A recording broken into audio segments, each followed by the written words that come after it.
বছর 20 আগে বাংলাদেশ শুরু করেছিল বড় দলগুলোকে হারিয়ে চমক দেখানো।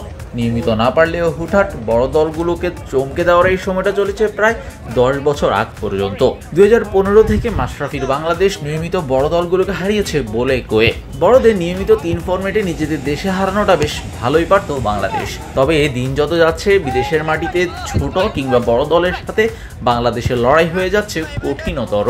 বড়দের কাছে হার আর তুলনামূলক দুর্বল প্রতিপক্ষের বিপক্ষে নাকানি চুবানি খেয়ে জয় যেন নিয়মিত কাণ্ডে পরিণত হয়েছে বাংলাদেশের।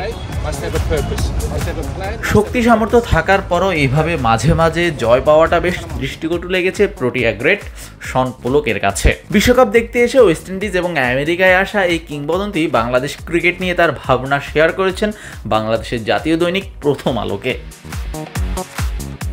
আমার মনে হয় বাংলাদেশ দলে বেশ কজন ভালো খেলোয়াড় আছে, তবে ধারাবাহিকতার খুব অভাব, যা এই ধরনের টুর্নামেন্টে ভালো করার জন্য খুব জরুরি। নিজেদের দিনে বাংলাদেশ যে কোনো দলকেই হারাতে পারে, কিন্তু আন্তর্জাতিক ক্রিকেটে অনেক দিন তো হলো, শুধু হঠাৎ হঠাৎ নয়। বাংলাদেশের এখন নিয়মিত জেতার সময় হয়েছে।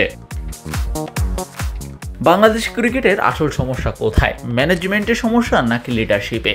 কোন জায়গায় পরিবর্তন দরকার?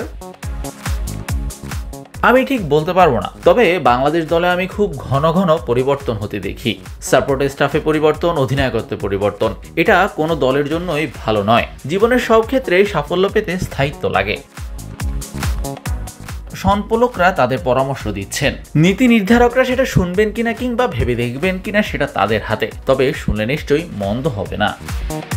শাহরিয়ার শাওন, স্পোর্টস বাংলা।